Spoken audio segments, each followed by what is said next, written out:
지금 보겠습니다. 말씀 마가복음 13장입니다. 13장 1절부터 27절 말씀까지 보겠습니다. 13장 마가복음 13장 1절로 27절까지의 말씀 보겠습니다. 자, 우리 한 절씩 돌아가면서 저와 교독하도록 하겠습니다. 제가 먼저 읽겠습니다. 예수께서 성전에서 나가실 때에 제자 중 하나가 이르되 선생님이여 보소서 이 돌들이 어떠하며 이 건물들이 어떠하니까. 예수께서 이르시되 네가 이 큰 건물들을 보느냐 돌 하나도 도무히 남지 않고 다 무너뜨려지리라 하시니라. 예수께서 감난산에서 성전을 마주 대하여 앉으셨을 때에 베드로와 야고보와 요한과 안드레가 조용히 묻되 우리에게 이르소서 어느 때 이런 일이 있겠사오며 이 모든 일이 이루어지려 할 때에 무슨 징조가 있어오리까. 예수께서 이르시되 너희가 사람의 미혹을 받지 않도록 주의하라. 많은 사람이 내 이름으로 와서 이르되 내가 그라하여 많은 사람을 미혹하리라. 난리와 난리의 소문을 들을 때에 두려워하지 말라. 이런 일이 있어야 하되 아직 끝은 아니니라. 민족이 민족을 나라가 나라를 대적하여 일어나고 곳곳에 지진이 있으며 기근이 있으니 이는 재난의 시작이니라. 너희는 스스로 조심하라. 사람들이 너희를 공회에 넘겨주겠고 너희를 회당에서 매질하겠으며 나로 말미암아 너희가 권력자들과 임금들 앞에 서리니 이는 그들에게 증거가 되려 함이라. 또 복음이 먼저 만국에 전파되어야 할 것이니라. 사람들이 너희를 끌어다가 넘겨줄 때에 무슨 말을 할까 미리 염려하지 말고 무엇이든지 그때 너희에게 주시는 그 말을 하라. 말하는 이는 너희가 아니요 성령이시니라. 형제가 형제를 아버지가 자식을 죽는 데에 내주며 자식들이 부모를 대적하여 죽게 하리라. 또 너희가 내 이름으로 말미암아 모든 사람에게 미움을 받을 것이나 끝까지 견디는 자는 구원을 받으리라. 멸망에 가증한 것이 서지 못할 곳에 선 것을 보거든 읽는 자는 깨달을진저 그때 유대에 있는 자들은 산으로 도망할지어다. 지붕 위에 있는 자는 내려가지도 말고 집에 있는 무엇을 가지러 들어가지도 말며 밭에 있는 자는 겉옷을 가지러 뒤로 돌이키지 말지어다. 그 날에는 아이 뵌 자들과 젖 먹이는 자들에게 화가 있으리로다. 이 일이 겨울에 일어나지 않도록 기도하라. 이는 그 날들이 환난의 날이 되겠습니다. 하나님께서 창조하신 시초부터 지금까지 이런 환난이 없었고 후에도 없으리라. 만일 주께서 그 날들을 감하지 아니하셨더라면 모든 육체가 구원을 얻지 못할 것이거늘 자기가 택하신 자들을 위하여 그 날들을 감하셨느니라. 그때에 어떤 사람이 너희에게 말하되 보라 그리스도가 여기 있다 보라 저기 있다 해도 믿지 말라. 거짓 그리스도들과 거짓 선지자들이 일어나서 이적과 기사를 행하여 할 수만 있으면 택하신 자들을 미혹하려 하리라. 너희는 삼가라 내가 모든 일을 너희에게 미리 말하였노라. 그때 그 한난 후 해가 어두워지며 달이 빛을 내지 아니하며 별들이 하늘에서 떨어지며 하늘에 있는 권능들이 흔들리리라. 그때 인자가 구름을 타고 큰 권능과 영광으로 오는 것을 사람들이 보리라. 같이 읽습니다. 또 그때에 그가 천사들을 보내어 자기가 택하신 자들을 땅 끝으로부터 하늘 끝까지 사방에서 모으리라. 아멘. 우리 마가복음 네 단어로 이렇게 함축해서 말할 수 있다라고 말씀드렸죠. 그래서 우리가 지금까지 12장까지의 내용에서는 회개하라라고 하는 게 처음에 1장부터 3장까지의 말씀이었었죠. 그리고 두 번째는 깨달으라는 얘기죠. 깨달아야 된다. 회개하고 하나님 앞에 나오고 그 다음에 깨닫고 그 다음에 세 번째는 함께 하라라고 말씀을 드렸어요. 그럼 마지막은 깨어 있으라라고 하는 겁니다. 그래서 13장부터 마지막 16장까지의 그 내용들은 깨어 있으라라고 하는 것에 대한 의미들을 여러 가지로 우리에게 말씀을 해주고 있습니다. 깨어 있는 것이 무엇인가?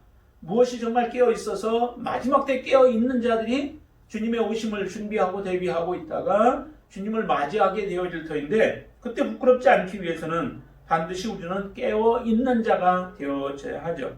그러면 깨어 있는 것이 무엇인가라고 하는 부분들을 우리가 이제 13장부터 쭉 보면서 그 내용들을 우리가 보게 되어질 겁니다. 오늘 내용에서는 예수님께서 이제 그 예루살렘 성전을 보고 계시는 가운데 있었죠. 그런데 제자들이 예수님께 묻습니다. 제자들이 무엇을 묻냐면은 예루살렘 성전이 너무도 아름답고 웅장한 거예요. 그 예루살렘 성전은 실제 그 당시 예수님이 보고 제자들이 보았던 예루살렘 성전은 스룹바벨 성전을 헤롯 대왕이 그것을 증축하고 보완해서 굉장히 크게 아름답게 만들어 놓은 그런 상태입니다. 그 상태이기 때문에 제자들이 이 예루살렘 성전을 보면은 너무 아름다운 거예요. 우리가 아름다운 것을 보면은 누군가에게 전하고 싶고 또 이야기하고 싶고 또 자꾸 선전하고 싶은 마음이 있듯이 제자들도 지금 이 예루살렘 성전을 딱 보니까 너무도 아름답고 웅장한 거예요. 그래서 예수님께 지금 그 말씀을 드리는 거죠. 이 건물들이 어떠합니까? 그래서 예수님께서 칭찬하고 너무 아름답다라고 하는 이런 말을 좀 더 듣고 싶은 마음에서 그랬는데 예수님은 제자들은 겉모습의 예루살렘 성전을 보고 있는 반면에 예수님은 이제 그 앞으로 되어질 성전의 그 모습, 처참한 모습, 그리고 환난을 당할 예루살렘 성전의 모습을 예수님은 보고 계시는 거예요. 그게 일반적인 사람들은 볼 수가 없는 거죠. 정말로 이 예루살렘 성전을 바라보면 너무도 안타까운 거예요. 예수님의 입장에서는. 그래서 예수님이 말씀하시죠. 이 큰 건물들을 내가 지금 보고 있느냐? 그 아름다움을 보고 있느냐? 웅장함을 보고 있느냐? 그러나 그 웅장함도 얼마 가지 못한다는 거죠. 얼마 안 있으면은 때가 되면은 돌 하나도 돌 위에 남지 않고 무너뜨려질 것이다 라고 하시는 예수님의 말씀이 있어요. 예수님께서 이렇게 말씀하시고 나서 실제적으로 AD 70년에 티투스 장군이 이 예루살렘 성전을 멸망을 하게 되죠. 완전히 파괴를 하게 되어집니다. 그 당시에 이 예루살렘을 공격하기 위해서 티투스 장군이 이제 로마 장군이었죠. 데리고 와서 이 성을 완전히 투성을 쌓고 포위를 해버립니다. 포위를 하고 그리고 나서 이제 아무도 들어오지도 못하고 나가지도 못하게 만들어 놓은 그런 상황 속에서 안에 있는 유대인들은 어떻게 해서든 좀 살아보려고 하지만은 완전히 차단되어 있기 때문에 나갈 수도 없는 상황이 되어진 거죠. 그런 상황 속에서 한 4개월 정도가 이렇게 지탱이 되어지는 거예요. 4개월 정도. 그 중에 4개월 정도 그 안에 이제 그 안에 있던 사람들이 어떻게 해서든 여기서 있다가는 완전히 우리가 기아로 굶주려 죽든지 아니면은 마지막에는 멸망당하여 죽을 것을 알기 때문에 안에 있는 사람들이 이제 밖으로 야밤 도주하든지 해서 도망가기 시작하죠. 그렇게 해서 도망간 사람들이 성전에 있는 것들을 가지고 그 중에 금은 부화를 자기들이 이제 삼켜버린 거예요. 삼키고서 도망가다가 아라비아 사람들이나 아수르 사람들에게 붙잡힌 거죠. 이게 이제 요세푸스의 역사학자 요세푸스가 이제 기록한 내용들을 보면은 그렇게 해서 도망가다가 그 사람들한테 붙잡혔는데 배변에서 실질적으로 금은 보화들이 이제 발견이 되어지는 겁니다. 그러니까 나오는 사람들을 붙잡는 족족 그 사람들에게서 이 금은 보화를 탈취하기 위해서 사람들의 배를 가르고 그 창자에서 그것을 끄집어내는 이런 일들이 이제 일어나고 그러한 소문, 그렇게 해서 금은보화를 얻었던 사람들의 그 입으로 전해진 말들이 어디까지 가냐면 이 로마 군인들, 지금 예루살렘을 포위하고 있는 로마 군인들에게까지도 그것이 들려지게 되죠. 그러다 보니까 이 로마 군인들이 거기서 나오는 사람들을 이제 잡게 되어지면 그 사람들에게 또 이런 일들을 행하고 그러다가 어느 한 번은 이제 안에 있던 사람들이 왕창 나오게 되는 한 2천여 명이 하루에 다 죽임을 당하고 그리고 그 창자는 배가 이렇게 갈려지는 이런 일들이 깜찍한 일들이 이제 생겨진 겁니다. 그것을 못하게 티투스 장군은 만류를 하고 그들에게 엄명을 내려도 그 말을 듣지를 않는 거예요. 그러다 보니 이런 소식이 이제 다시 성 안으로 들려지니까 성 안에 있는 사람들은 탈주할 생각을 않고 오히려 그 안에서 또 뭉쳐서 제사장과 함께 하나님 앞에 이제 부르짖지만 제사를 드리고 하지만 그 제사조차도 이제 단지 그 위기를 모면하기 위한 하나의 외식적인 모습들로 되어져서 하나님의 실제적인 돌봄과 또 하나님의 은혜를 받지는 못하게 되어져요. 그래서 그 이후에 한 4개월 정도를 그렇게 대치하고 있다가 결국에는 그들이 다 멸망을 당하고 불태움을 당하고 하는데, 불태워지면서 어떤 일들이 벌어졌냐면 그 안에 금으로 입혔던 그 금들이 다 녹아서 사이사이 벽돌 사이사이로 그게 흘러내려간 거예요.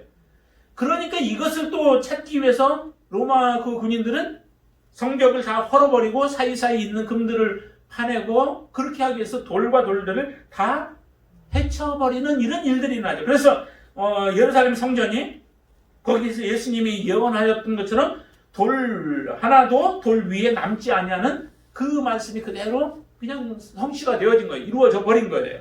이런 끔찍한 일들을 너희들이 그래서 이 큰 일이 일어나기 전에 어떤 일들이 일어날 것이고 정말 전무후무한 일들이 어느 때 일어날 것인가, 그리고 그 일이 일어난 이후에는 어떤 일들이 또 일어날 것인가 라고 하는 부분을 예수님께서 자세하게 지금 이 마가복음에서 말씀해 주고 있죠.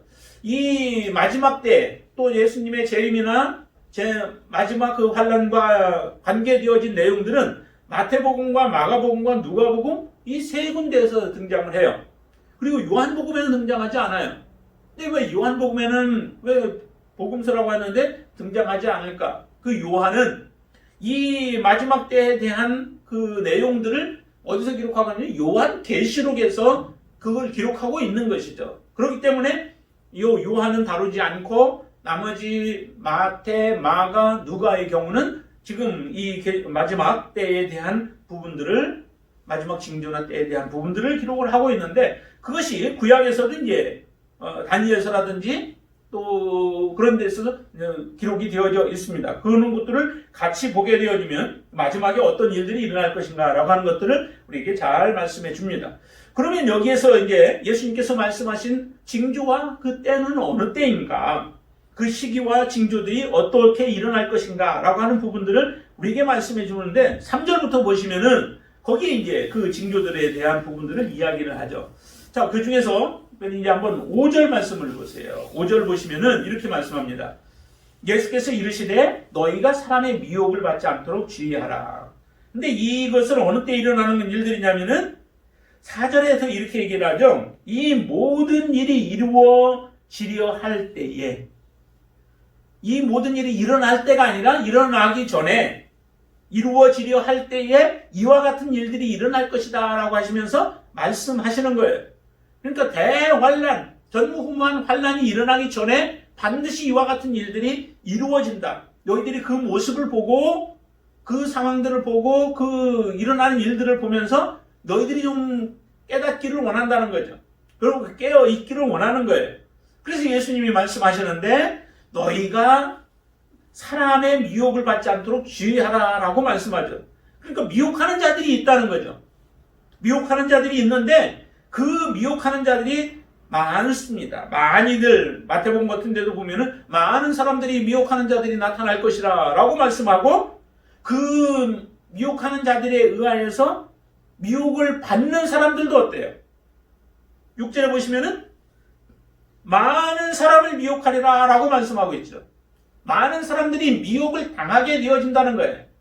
이 미혹이라고 하는 부분은 특별히 믿음을 가지고 있는 사람들, 그런 사람들에 대한 부분들이죠. 왜냐하면 적그리스도가 나타나고 또 그들을 미혹하는 사람들은 하나님을 믿지 않는 사람들이 행하는 것들이야. 그거는 당연히 그들이 뭐 행하는 것들이고, 하나님을 믿는 사람들에게 있어서 그들이 야, 이게 우리가 믿어야 할 대상이구나 라고 쫓아가게 되어져서 결국 미혹을 당하게 되어지는 것들 아니겠어요?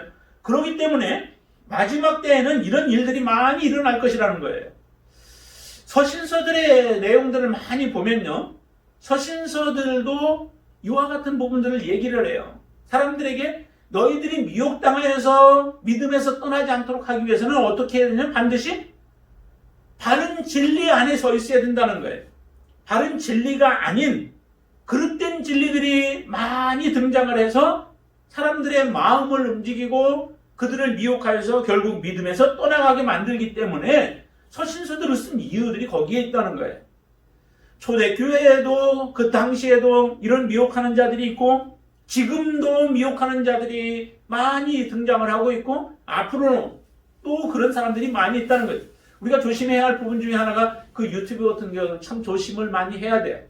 거기는 누가 누군지 몰라요. 단지 그냥 자기들의 의견들을 거기다 게재해서 내놓고 조금만 잘하고 저기 하면은 사람들로부터 호응을 받게 되어지는데, 그런 사람들 가운데서 우리가 미혹당할 수 있는 가능성들도 굉장히 많이 있습니다. 그렇기 때문에 어쨌든 어떤 방법으로든 미혹하는 자들이 많이 등장하게 되어질 텐데, 그때 우리가 주의하라라고 하는 거예요. 그래서 우리가 해야 할 부분은 뭐냐? 우리의 참된 그리스도인들은 항상 주의해야 된다는 거죠. 누가 참된 말을 하고 있는지, 하늘의 소리를 하고 있는지, 하나님의 소리를 말하고 있는지, 하나님의 뜻을 전하고 있는지를 우리가 바르게 그걸 분별할 수 있는 지혜가 있어야 돼요. 그래서 요한 1서에 보면 이렇게 얘기를 해요. 요한 1서 2장이나 아니면 4장 같은 데 보면은 영들을 다 믿지 말라는 거예요. 그 영들이 하나님께 속해 있나를 너희들이 분별하라는 거예요. 분별해야 하는 것은 우리의 책임이에요.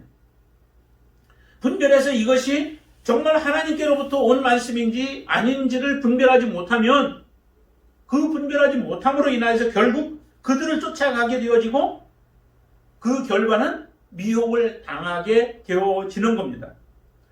당시에도 그 요한 1서를 쓸 당시에도 보면은 영지주의자들이 많이 등장을 해서 사람들의 믿음을 미혹하는 경우죠. 그들은 육체와 영이 분리되어 다르다라고 얘기를 해요. 그래서 육체는 더럽지만은 영은 거룩하다라고 얘기를 해요. 그래서 영이 구원을 받으면 우리의 육체는 어떻게 이 땅에서 행해도 상관이 없다라고 하는 가르침들을 그 당시에 초대교회에 많이 전함으로 인해서 많은 사람들이 그것에 미혹되어져서 나는 이제 구원받았으니까 어떻게 살아도 상관없다라고 생각하며 죄에 대해서 그들이 슬퍼하지 아니하고 죄를 짓지 않으려고 정말 씨름하지 아니하고 또 피 흘리기까지 싸우는 이런 일들을 하지 못하도록 그들을 무기력한 모습으로 만들어버리는 이런 일들이 생기게 되어지죠. 그렇게 살아간 결과는 과연 어떤 결과가 나올까요? 아무리 우리가 믿음으로 사는 것처럼 보여도 그들의 삶은 하나님이 기뻐하시는 믿음의 단계로 올라설 수 없게 되어지는 거죠. 그래서 멸망으로 가기 때문에 그것에 대해서 그렇게 요한이 경계를 한 거예요. 그들을 따르지 말고. 그래서 예수 그리스도를 육체로 오심을 부인하는 영마다 다 그게 적그리스도다라고 말씀하고, 예수와 하나님을 믿지 아니하는 그 영마다 다 하나님께로 온 자가 아니라 그들이 바로 적그리스도 영이라고 말씀하고 있는 거예요. 그렇게 얘기하는데 지금 이 시대에도 보면요, 그런 가르침들이 굉장히 많이 있죠. 영지주의라고 말은 안 해도 실제적으로 가르침 가운데에서 그런 가르침들이 많이 있습니다. 그렇기 때문에 우리가 잘 분별을 해야 돼요. 그래서 주의해야 된다는 거죠. 그래서 반드시 그리스도인들, 참된 그리스도인들은 이것을 미혹을 받지 않도록 우리가 주의해야 합니다. 그리고 또 어떤 일들이 큰 재난이 일어나기 전에 일어나냐면 7절 보세요. 7절에 보면 이렇게 얘기하죠. 난리와 난리의 소문을 들을 때가 온다는 거죠. 난리와 난리, 그 소문들이 일어나서 사람들의 마음을 어떻게 만들어요? 자꾸 두렵게 만드는 거죠. 우리나라 같은 경우도 참 굉장히 이게 두려운 나라 아니에요? 다른 데서 이 나라를 바라보면은 곧 전쟁이 일어날 것처럼 그렇게 보일 때도 참 많았고, 그런데 이 안에 살고 있는 우리들은 전혀 그것을 감각을 못 느끼는 거죠.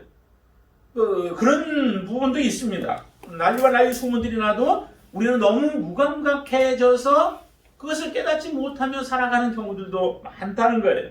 그렇게 무감각해서 두려워하지 말라라고 하는 게 아니라, 정말로 그런 난리와 난리들이 일어나지만은 이것은 아직도 큰 재난이 일어난 게 아니라는 거예요. 더 큰 재난들이 일어나게 되어질 것이라는 거죠. 그러나 이 모든 재난들은, 지금 난리와 같은 이런 재난들은 누가 주는 것이냐라고 하는 부분을 우리가 봐야 돼요. 재앙들이 일어나는 것은, 이것은 거의 하나님이 하시는 일들이라는 거죠. 하나님이 믿지 아니하는 자들을 위하여서, 믿지 않는 자들 때문에 하나님이 하시는 것들이 이런 많은 재앙들이에요. 그래서 난리와 난리가 일어나고, 그 다음에 보면 지진과 기근들이 일어나게 되어질 것이다 라고 얘기를 하죠. 하나님의 주권 하에 모든 것들이 일어나고 있고, 이것은 특별히 하나님이 그들을 통하여서, 이런 재난들을 통하여서 하나님 앞에 돌아오고, 하나님을 경외하고 하나님을 두려워하며 하나님 앞에 그들이 무릎 꿇고 나오기를 원하는 하나님의 하나의 사인이기도 해요. 왜냐하면 무슨 일들이 일어나면 사람들이 마음이 약해지잖아요. 그래서 하나님을 찾게 되어지고 하는데 그런 부분들이 일어난다는 거예요. 이게 바로 재난 전에 일어나는 일들이라는 거죠. 그리고 나서 또 이제 보면은 큰 환난 때에는 이와 같은 일들이 이제 9절부터 일어나요. 9절부터 보면은 거기에 너희는 스스로 조심하라라고 얘기를 해요. 근데 그 조심이 무엇 때문에 조심하라고 하냐면 공회에 우리 믿는 사람들을 넘겨준다는 거죠. 너희를 공회에 넘겨주고 또 너희를 회당에서 매질하고 그리고 임금들 앞에서 권력자나 임금들 앞에서 너희들이 서게 되어질 것이다 라고 하는데 이런 일들은 지금 무엇 때문에 지금 일어나고 있냐면은 앞에서 재앙들이 일어나는 것과 지금 여기서 일어나는 것에 조금 성격이 다르죠. 재앙과 환난은 좀 달라요. 환난은 믿는 자들에게 일어나는 부분들이죠. 그럼 믿는 자들에게 일어나는 것은 세상 사람들이 믿는 자들 때문에 믿는 자들을 미워하고 믿는 자들을 싫어하고 믿는 자들을 핍박을 하고 하는 일들 때문에 일어나는 환난들이에요. 그러니까 우리가 예수 그리스도의 이름 때문에 당하는 것들이죠. 내가 예수 그리스도를 믿지 않냐면은 이런 환난들을 당하지 않을 터인데 내가 예수 그리스도를 주님으로 구세주로 믿고 고백하며 하나님의 뜻을 쫓아서 믿음으로 살아가기 때문에 일어나는 일들을 보고 우리는 환난이라고 이렇게 구분을 짓는 거예요. 그 환난은 하나님이 주시는 것이 아니죠. 하나님이 주셔서 그 가운데 재앙을 받게 되어지면 그건 끝이에요. 그러나 우리 믿는 사람들이 하나님을 의지하여 믿음으로 살아가는 가운데 혹시라도 고난이 오고 환난이 오고 핍박이 오고 미움을 당하고 또 손가락질을 당하고 여러 가지 한다 할지라도 하나님 앞에 우리가 믿음으로 살아간다면 그 사람들은 오히려 소망이 있는 것이죠. 예수님이 산상수훈에서 말씀하신 것처럼 너희가 의를 위하여서 핍박을 당하고 의를 위하여서 굶주리고 의를 위하여서 너희들이 고난을 당하고 매맞음을 당하게 되어진다면 곧 예수 그리스도 때문에 너희들이 그와 같은 일들이 일어나게 되어진다면 너희들은 오히려 기뻐하고 즐거워하라 라고 말씀해요. 왜 그 7절에서 그 많은 재앙들이 일어나는데도 너희들이 두려워하지 말라라고 주님은 그렇게 말씀하실까요? 그거는 하나님이 우리 믿는 자들을 보호하고 믿는 자들을 지키시기 때문에 그래요. 일반적인 재난들을 통하여서 재앙들을 통하여서 일어나는 부분들에 대해서는 특별히 믿는 자들에게는 하나님께서 보호하시는 그런 은혜가 있게 되어지죠. 하나님의 손길에서 벗어날 하나님은 그들을 보호하시는 거예요. 하나님의 허락하셔야만 가능하기 때문에 어떤 사람들은 환난 속에서 그런 그 재앙 속에서 죽는 사람들도 있기도 해요. 그렇다고 해서 그게 하나님의 심판은 아니에요. 어떤 그 때가 돼서 우리가 죽음을 당하는 것이지만은 그것이 하나님이 우리를 심판하시는 것은 아니다라고 하는 거죠. 심판은 일반 사람들이 당한 그것이 진정으로 심판인 거죠.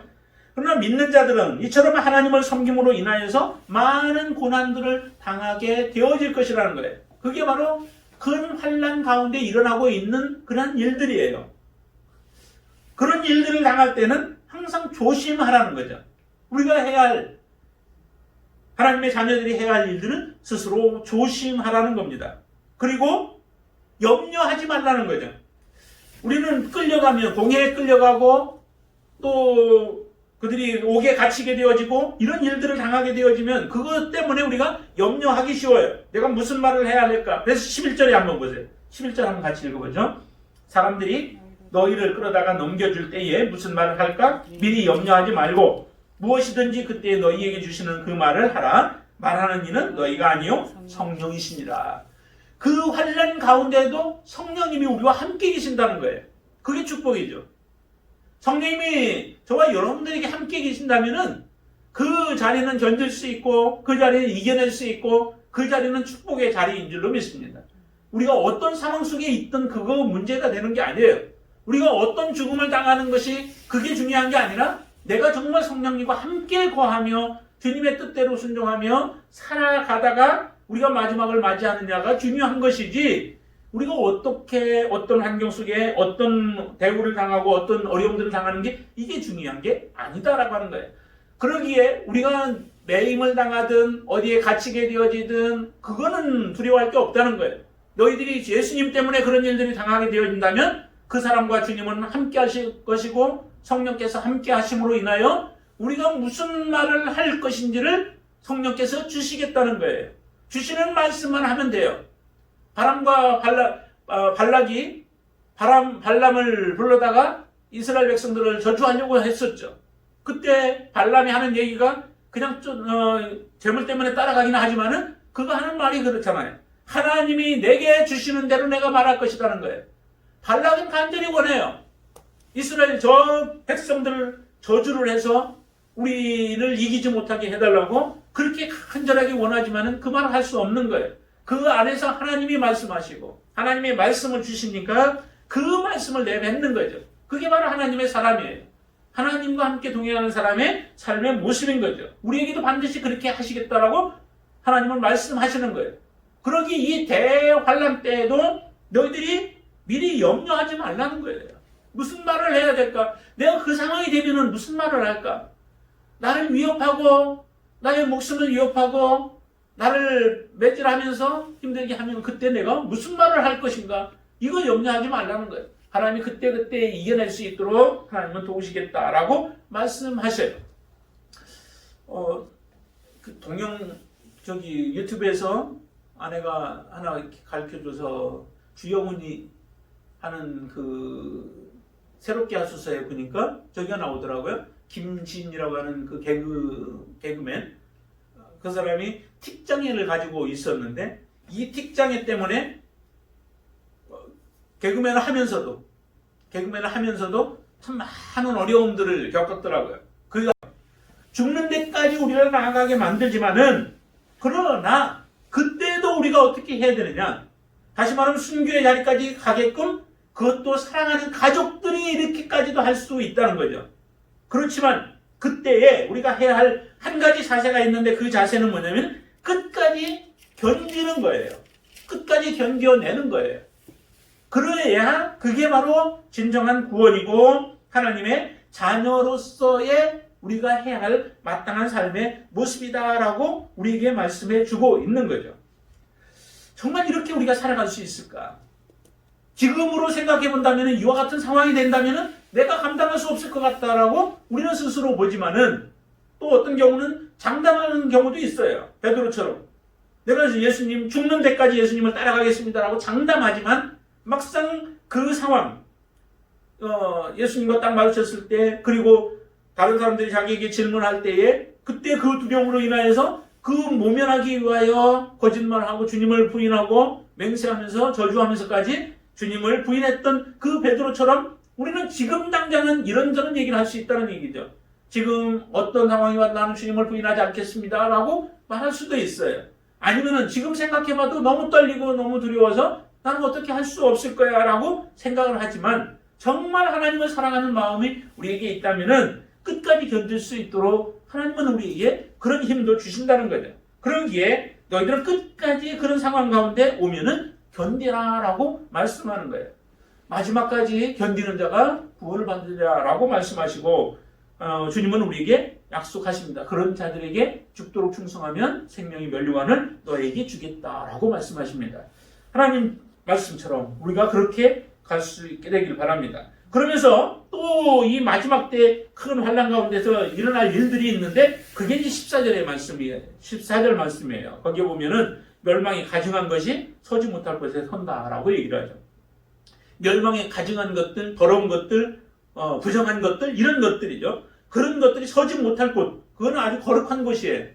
거룩한 곳이라고 한다면 성전, 당신이 얘기한다면 성전, 지금과 같으면은 뭐 교회와 같은 곳이라고 할 수 있겠죠. 그리고 믿는 사람들의 그 심령 가운데라고 볼 수 있는데 그렇게 서지 못할 곳에 그런 멸망한 가증한 것들이, 더러운 것들이, 부정한 것들이, 추한 것들이 그곳에 서게 되어지면은 그것이 하나의 징조가 되어진다는 거예요.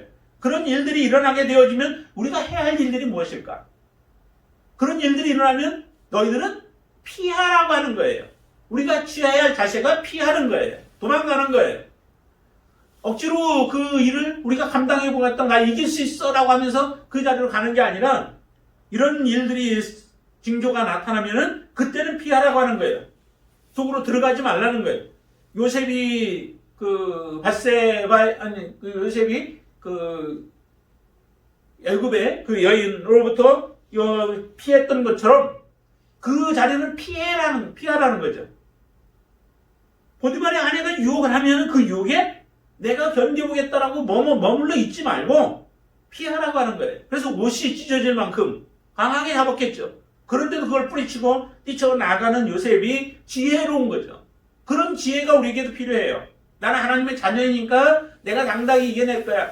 어쩔 수 없는 상황이 오고 환경이 처해서 더 이상 도망갈 수 없는 상황이 된다면 그거는 이겨낼 수 있는 힘을 하나님이 주실 거예요. 그렇지 않다면 그 자리를 피하라고 하는 거죠. 그렇게 해서 피해서 그 위기들을 모면할 수 있도록 우리에게 지혜를 지금 말씀하시는 겁니다. 그리고 또 하나는 이런 일들이 겨울에 일어나지 않도록, 그리고 아이벤 자들과 젖 먹이는 자들이 화가 있다라고 얘기를 하잖아요. 그리고 겨울에 일어나지 않도록 뭐라고 하면 기도하라는 거예요. 우리가 평안할 때 정말 기도가 필요한 거죠. 간절한 마음으로, 하나님을 사랑하는 마음으로 우리가 그런 기도가 필요한 거예요. 이런 환난들이 올 때에 우리가 그것을 이겨낼 수 있도록, 아니면 잘 피할 수 있도록 하나님 우리에게 지혜를 주세요. 우리에게 능력을 주세요. 그리고 이런 어려운 일들이 우리 앞에 닥쳤을 때에 더 어려운 환경들이 되지 아니하도록 하나님 도와주세요라고 우리가 기도하는 게 필요하다는 거예요. 우리의 입술의 기도가 왜 필요하겠어요? 그런 기도를 들으시고 계시고 하나님의 자녀들이 감당할 수 있도록 모든 것들을 하나님이 인도해 주시기 위하여 우리의 기도가 필요한 것이죠. 그래서 그런 때는 우리에게 기도하라라고 말씀하십니다. 또 한 가지 우리가 해야 할 일들이 또 하나 있어요. 그거는 21절부터 보면은 거기에 적그리스도에 대한 부분들을 얘기를 하고 있죠. 그때 어떤 사람이 21절 너희에게 말하되 보라 그리스도가 여기 있다 보라 저기 있다 해도 믿지 말라는 거예요. 그리스도가 여기 있다 저기 있다 사람들이 말하는 것에 대해서 믿지 말라는 거예요. 주님이 오실 때에는 모든 사람들이 알아볼 수 있도록 오신다고 말씀하셨잖아요. 그런데 사람들이 알아보지 못해요. 그러면 그건 적그리스도가 아닌 거죠. 사람들을 미혹하기 위해서 여러 가지 많은 이적들을 행하면서 자기가 적그리스도라고 하는 사람들이 나타나게 된다는 거예요. 지금도 얼마나 많은 사람들이 그런 사람들이 있어요. 그런데 하나님을 사랑한다 하면서 또 영적인 것을 사모하는 사람들이 잘 빠져 들어가요. 그것은 내가 내 마음속에 그것을 사랑하는 마음이 있기 때문에 그래요. 어떤 그 신비한 체험들을 사랑하고 그것에 빠져 있는 사람들은 이런 사람들에 의하여 쉽게 넘어가게 되어진다는 겁니다. 그러기에 너희들은 이런 일들이 그리스도가 여기 있다 저기 있다 해도 믿지 말라는 거예요. 그게 깨어있는 삶의 모습이에요. 그리고 적그리스도, 거짓 그리스도와 거짓 선지자들이 나타나서 너희들을 미혹할 때에 너희들은 삼가라는 거죠.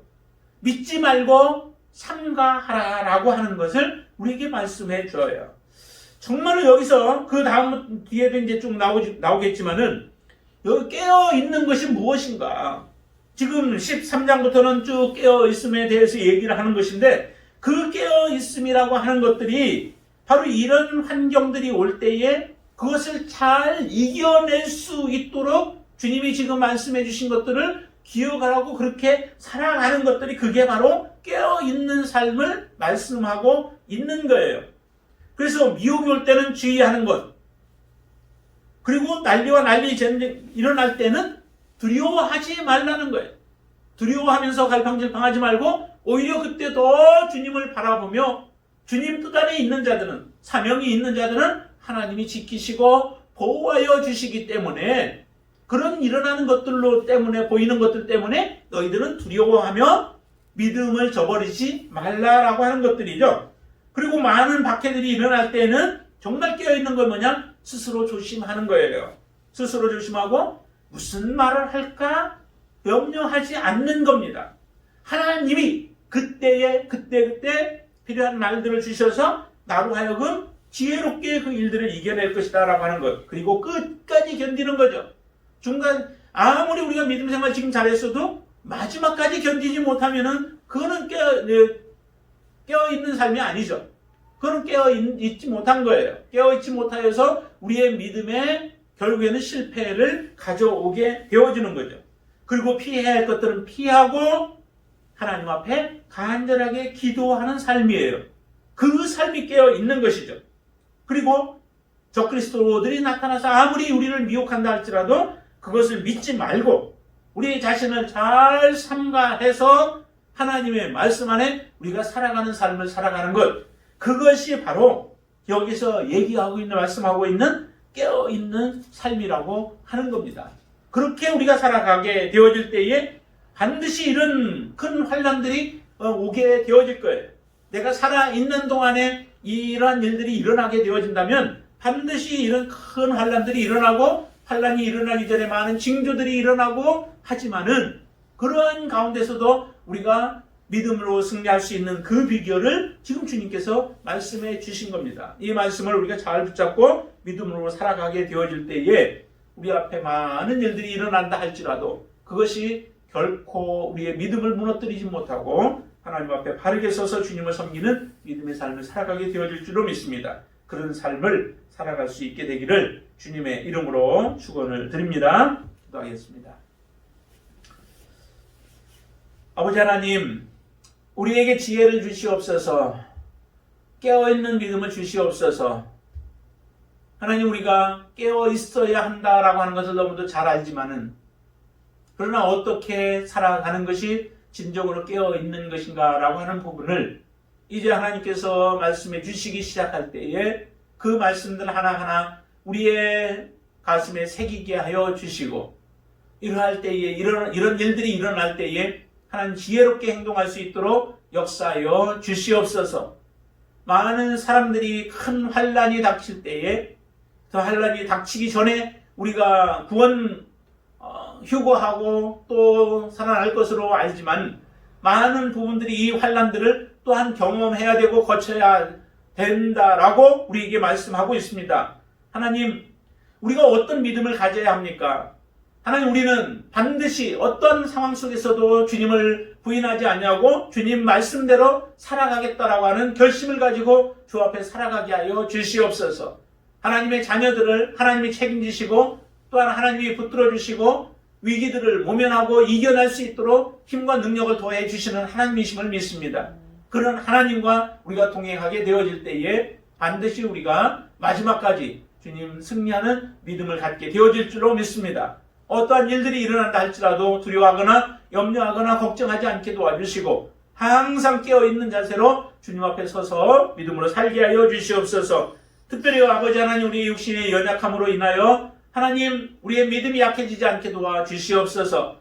우리의 육신은 언젠가 후패하여지고 또한 무너질 수밖에 없습니다. 우리의 장막집이 무너지면 손으로 짓지 아니하는 그런 집이 우리를 위하여 예비되고 준비되고 있다고 하셨는데, 하나님 그날을 우리가 소망하면서 이 땅에 살아가는 동안에 많은 육신의 질병들 하나님 믿음으로 이겨내게 하시고 또한 감당해내게 하여 주시어서 더 큰 믿음으로, 더 견고한 믿음으로 우뚝 설 수 있도록 역사하여 주시옵소서. 우리 권병덕 집사님 항암 치료 잘 견디게 하시고 이겨낼 수 있게 도와주시옵소서. 그래서 주님 앞에 더 귀한 모습으로 쓰임받게 하시고 하나님의 역사하심을 경험케 하여 주시옵소서. 또 문도시 우리 집사님, 주님께서 은혜 주시어서 이런 환난과 고난과 역경 가운데서 하나님 앞에 더 의지하고 남은 생애를 정말 주님만 바라보며 살아갈 수 있는 귀한 믿음으로 회복케 하여 주시옵소서. 하나님의 자녀로 더욱더 거듭나는 역사가 일어나게 하여 주시옵소서. 사랑하는 우리 가족들 일일이 하나님께서 지켜 보호하여 주시고, 코로나로 인하여 어려운 때이지만은 그러나 우리의 믿음이 여기서 무너지지 아니하고 더 견고한 믿음으로 설 수 있는 귀한 은혜들을 허락해 주시옵소서. 주님이 함께 해주심을 믿고 의탁하오며 예수님의 이름으로 간절히 기도드리옵나이다. 아멘.